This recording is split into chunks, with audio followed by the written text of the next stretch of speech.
Senhor, estamos todos reunidos em Teu nome, rogando vossas bênçãos para que possamos nos fortalecer, aprender e vivenciar os vossos ensinamentos, nos tornando melhores a cada dia. Pedimos, Mestre querido, a vossa permissão para iniciarmos o Evangelho de hoje. Evangelho de Jesus segundo o Espiritismo. Estamos no capítulo 23, Estranha Moral. Vamos lá nos itens de 9 a 18.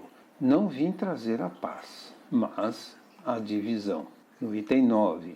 Não penseis que eu tenha vindo trazer a paz à terra. Não vim trazer a paz, mas a espada. Porquanto vim separar de seu pai o filho, de sua mãe a filha, de sua sogra a nora, e o homem terá por inimigos os de sua própria casa. Isso está lá em Mateus, no capítulo 10, versículos 34 a 36. No item 10. Vim para lançar fogo à terra, e que é o que desejo, senão que ela se acenda. Tenho de ser batizado com um batismo, e quando me sinto desejoso de que ele se cumpra. Julgai que eu tenha vindo trazer a paz à terra? Não. Eu vos afirmo, ao contrário, vim trazer a divisão. Pois, doravante, se acharem numa casa 5 pessoas, estarão elas divididas umas contra as outras. 3 contra 2 e 2 contra 3. O pai estará em divisão com o filho, e o filho com o pai, a mãe com a filha, e a filha com a mãe, a sogra com a nora, e a nora com a sogra. Isso está lá em Lucas, capítulo 12, versículo 49 a 53. No item 11, será mesmo possível que Jesus, a personificação da doçura e da amabilidade, tenha vindo trazer essas palavras? Não estarão estas palavras em contradição flagrante com os seus ensinos? Não haverá blasfêmia em lhe atribuírem a linguagem de um conquistador sanguinário e devastador? Não. Não há blasfêmia nem contradição nestas palavras, pois foi ele mesmo quem as pronunciou, e elas dão testemunho da sua alta sabedoria. Apenas um pouco equívoca a forma não lhe exprime com exatidão o pensamento, o que deu lugar a que se enganassem relativamente ao verdadeiro sentido delas. Tomadas ao pé da letra, tenderiam a transformar a sua missão toda de paz noutra de perturbação e discórdia, consequência absurda que o bom senso repele, porquanto Jesus não podia desmentir-se. Isso a gente já viu também lá no capítulo 14, no item 6. No item 12, toda ideia nova forçosamente encontra oposição, e nenhuma há que se implante sem lutas. Ora, nesses casos, a resistência é sempre proporcional à importância dos resultados previstos, porque quanto maior ela é, tanto mais numerosos são os interesses que ferem. Se for notoriamente falsa, deixam-na passar, certos de que lhe falta vitalidade. Se, porém, é verdadeira, um secreto pressentimento adverte os seus antagonistas de que constitui um perigo para eles e para a ordem de coisas em cuja manutenção se empenham. Atiram-se então contra ela e contra os seus adeptos.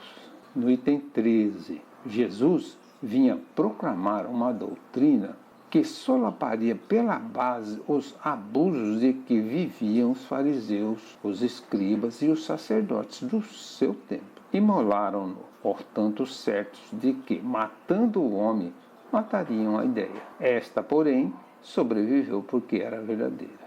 Lutas das mais terríveis esperavam aí pelos seus apóstolos. Foram inumeráveis as vítimas. A ideia, no entanto, avolumou-se sempre e triunfou, porque como verdade sobrelevava as que a precederam. No item 14, é de notar que o cristianismo surgiu quando o paganismo já entrara em declínio e se debatia contra as luzes da razão. Ainda era praticado pro forma. A crença, porém, desaparecera, apenas o interesse pessoal o sustentava. Sócrates também não ensinara uma doutrina até certo ponto análoga à do Cristo? Por que não prevaleceu naquela época a sua doutrina no seio de um dos povos mais inteligentes da terra? É que ainda não chegara o tempo. Ele semeou numa terra não lavrada. O paganismo ainda não se achava gasto. Jesus recebeu em propício tempo a sua missão. Sócrates e Platão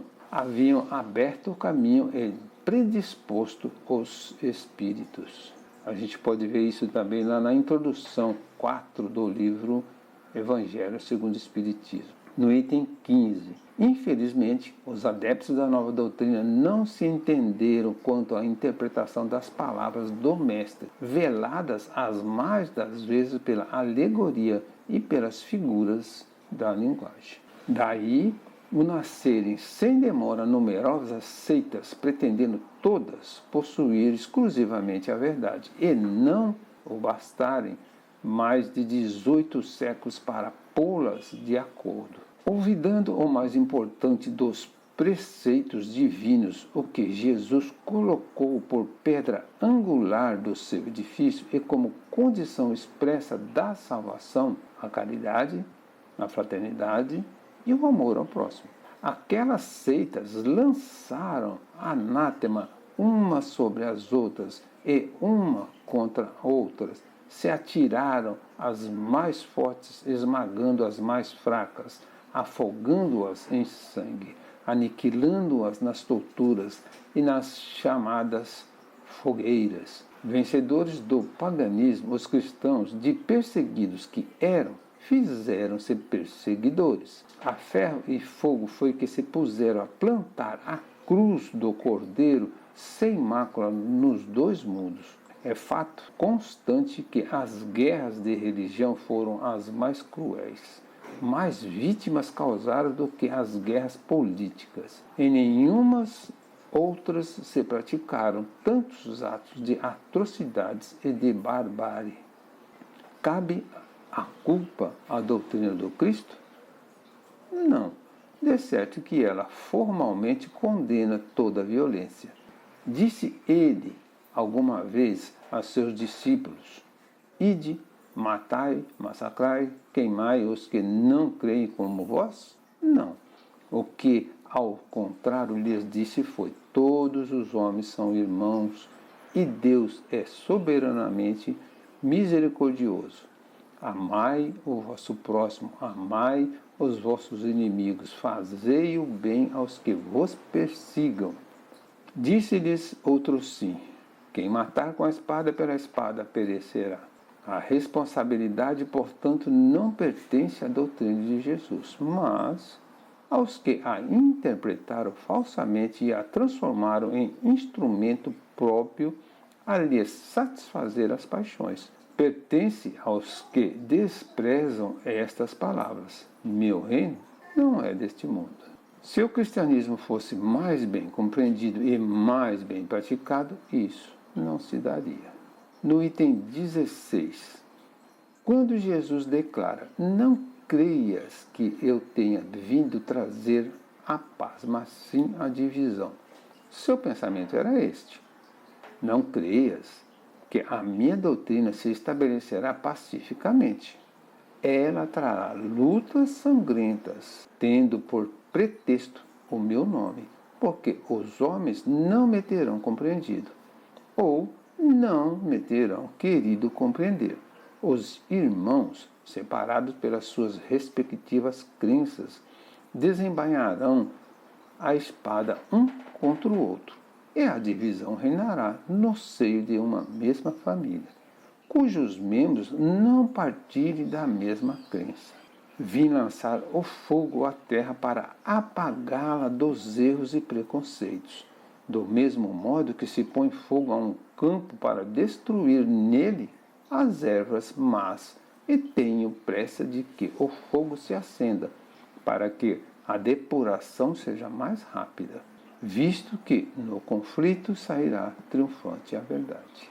Então, quando o campo estiver preparado, eu vos enviarei o Consolador, o Espírito de verdade, que virá restabelecer todas as coisas, isto é, que dando a conhecer o sentido verdadeiro das minhas palavras, que os homens mais esclarecidos poderão, enfim, compreender, porá termo à luta fratricida que desune os filhos do mesmo Deus. Verão de que lado estão os amigos e os inimigos. Todos então se porão sobre a mesma bandeira, a da caridade, e as coisas serão restabelecidas na terra, de acordo com a verdade e os princípios que vos tenho ensinado. No item 17, o Espiritismo vem realizar na época prevista as promessas do Cristo. Entretanto, não o pode fazer sem destruir os abusos.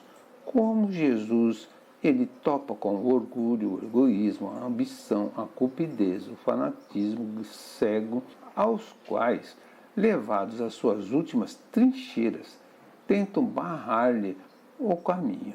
Ele lhe suscita entraves e perseguições. Também ele, portanto, tem de combater, mas o tempo das lutas e das perseguições sanguinolentas passou. São todas de ordem moral as que terá de sofrer, e próximo lhe está o termo. As primeiras duraram séculos, estas durarão apenas alguns anos, porque a luz, em vez de partir de um único foco, irrompe de todos os pontos do globo e abrirá mais de pronto os olhos aos cegos. No item 18, essas palavras de Jesus devem, pois, entender-se como referência às cóleras que a doutrina provocará, aos conflitos momentâneos a que ia dar causa, às lutas que teria de sustentar antes de se firmar, como aconteceu aos hebreus antes de entrar na terra prometida, e não como decorrentes de um desígnio premeditado de sua parte de semear a desordem e a confusão. O mal virá dos homens e não dele, que era como o médico que se apresenta para curar, mas cujos remédios provocam uma crise salutar, atacando os maus humores do doente.